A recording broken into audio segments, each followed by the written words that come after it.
Today, I wanted to just really hit on something, dealing with pain. I asked my mom one day, I said, Mom, would you buy me a deck of cards? She says, Junior, I don't gamble in my house. Ain't no cards coming in my house. I said, Mom, I don't need them for gambling. I don't want them for gambling. I just need a deck of cards, Mom. My mom, for years, from the time I was 4, 5, 6, 7, 8, 9, 10, I never saw a woman take so much physical abuse than the way I've seen my mother be every freaking day of my life. But I can't help her because I'm not strong enough. I don't have the muscle to get these men off my mother. My mother's a very high yellow woman, and every time they hit her, she would bleed from her eyes. She would walk around for days with sunglasses on in the house. I said, Ma, I need a deck of cards. Last altercation we got in, my stepfather hit my mama so hard in the face. I called her, and I looked at him with this rage and this pain in my eyes. Like one day, and I took this deck of cards. And I couldn't live in the house, so I had to live in the garage. And after this last altercation we had with this guy, I ran to my garage and I grabbed this deck of cards and I flipped a 7. And I started doing 7 push-ups. I flipped a 6, I did 6. I flipped a 9, I did 9. I flipped a 2, I did 2. I flipped another 9, I did 9. Until I got all the way through the deck. Jack, Queen, King worth 10. Aces, 25s, and Jokers, 50. Until I got sick and tired of what pain felt like in my gut. It didn't even matter to me no more. Because I started shuffling them all over again, and that's when I started doing my sit-ups. Because I wanted to make sure sports wasn't the reason why I started training. It was to make sure man never put his hands on my mama again. And I told my mama, no pain will ever stop me from taking care of you and my brothers and sisters.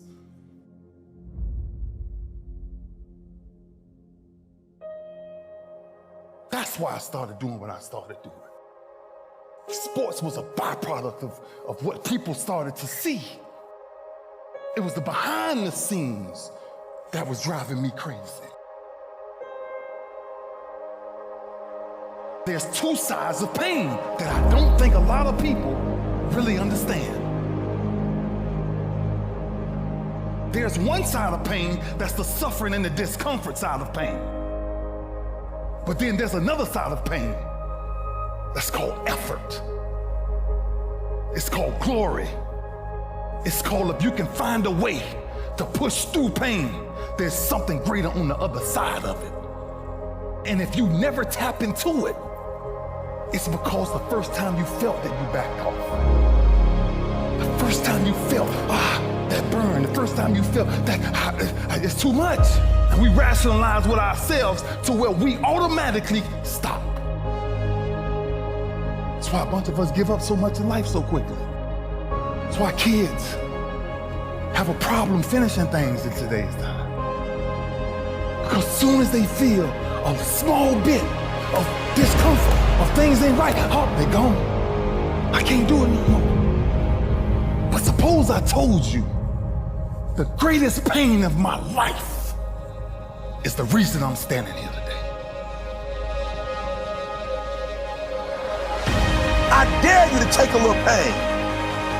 Go through it. You're not gonna die because you're feeling a little pain. You ain't gonna die. At the end of pain is success. Pain is temporary.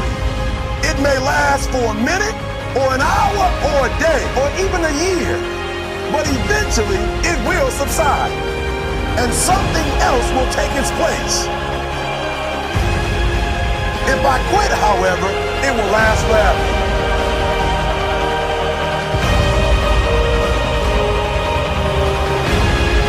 On the other side of that pain,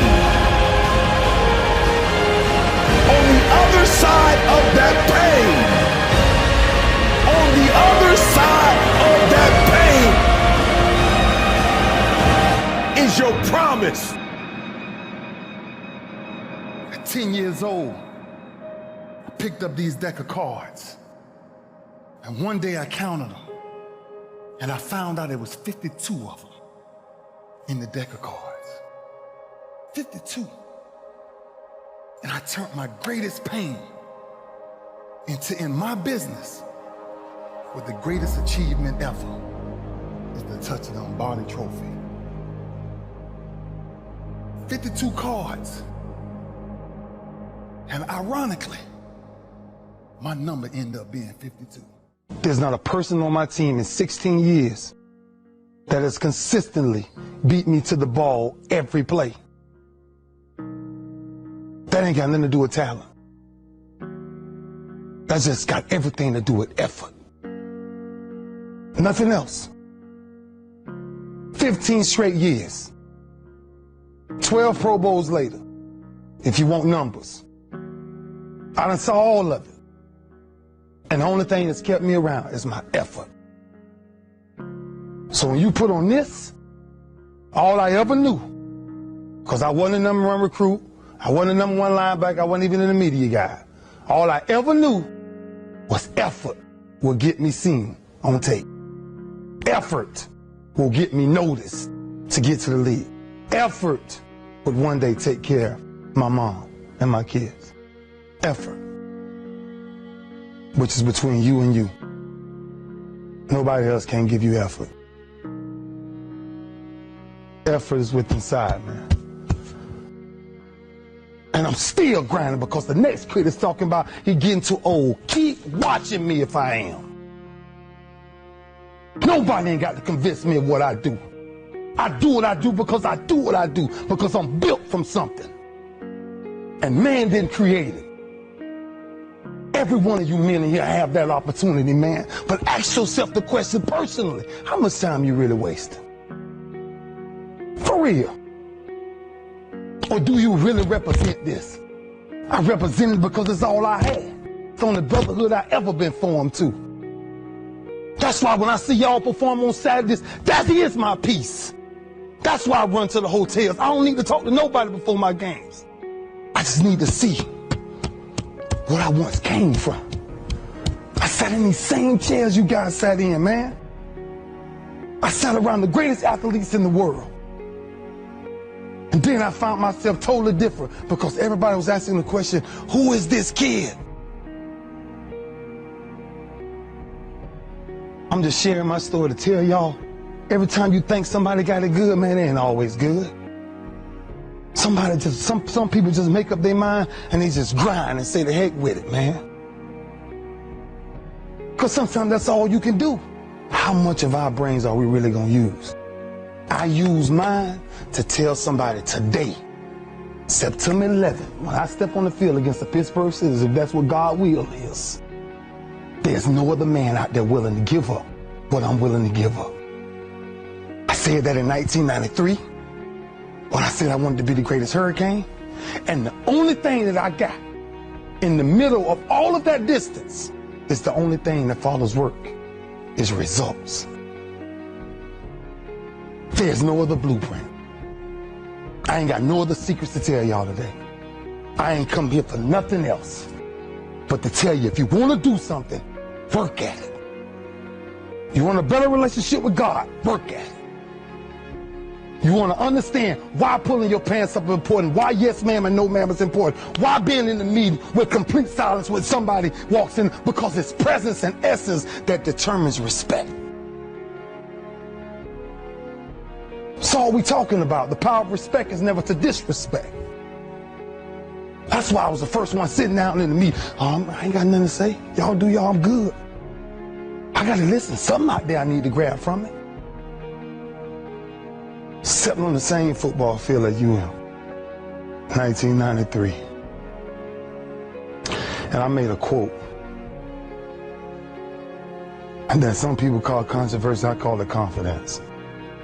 I said that I might be the greatest player to ever walk up out of the University of Miami. I did not say that because I thought I was better than everybody else. I said that simply because I was willing to put in the work to now be back here 18 years later and tell you the only brotherhood I still have. You've got to say yes to your life. You've got to say yes. Yes to my dreams. Yes to me. Yes, I can make it. Yes, I can. Doesn't matter how many failures I've made. Doesn't matter how many mistakes I've endured. Doesn't matter about my defeats. Doesn't matter about what I've done. It sits on my chest in a shirt form. But the eye of that real hurricane is found in my heart. Is this where it all came from? Same path y'all walk. Same calves y'all going in. Same green tree y'all walking up and down. I had one pair of jeans in college for at least 2 years.